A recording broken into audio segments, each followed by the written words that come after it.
Lotus optic புதிய கண்ணாடி விற்பனை நிலையம் அறிமுகம்.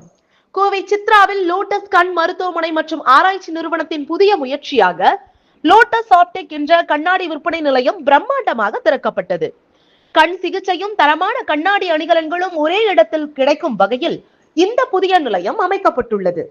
திறப்பு விழாவில் தமிழ்நாடு மாநில இந்திய மருத்துவ சங்கத்தின் தலைவராக தேர்வு செய்யப்பட்டுள்ள டாக்டர் ஏ ரவிக்குமார் சிறப்பு விருந்தினராகவும், தமிழ்நாடு மாநில இந்திய மருத்துவ சங்கத்தின் செயலாளர் டாக்டர் எஸ் கார்த்திக் பிரபு கௌரவ விருந்தினராகவும் கலந்து கொண்டார். மேலும் லோட்டஸ் கண் மருத்துவமனை மற்றும் ஆராய்ச்சி நிறுவனத்தின் நிர்வாக இயக்குனர் சங்கீதா சுந்தரமூர்த்தி, இயக்குனர் டாக்டர் எஸ் ராமலிங்கம், உதவி மருத்துவ இயக்குனர் டாக்டர் அனந்த் டி, மருத்துவர்கள் மற்றும் சுகாதாரத்துறை நிபுணர்கள் கலந்து கொண்டனர். லோட்டஸ் ஆப்டிக் நிலையத்தில் பல்வேறு முன்னணி நிறுவனங்களின் கண்ணாடி சட்டங்கள் மற்றும் நவீன கண்ணாடி அணிகலன்கள் விற்பனைக்கு உள்ளன. நிகழ்ச்சியில் பேசிய சங்கீதா சுந்தரமூர்த்தி, கண் சிகிச்சையுடன் மக்களின் அன்றாட பார்வை தேவைகளையும் பூர்த்தி செய்யும் நோக்கில் லோட்டஸ் ஆப்டிக் தொடங்கப்பட்டுள்ளதாக தெரிவித்தார்.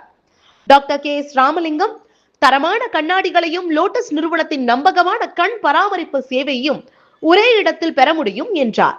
மேலும் டாக்டர் ஏ ரவிக்குமார் மற்றும் டாக்டர் எஸ் கார்த்திக் பிரபு ஆகியோர் புதிய முயற்சிக்கு வாழ்த்துக்களை தெரிவித்தனர்.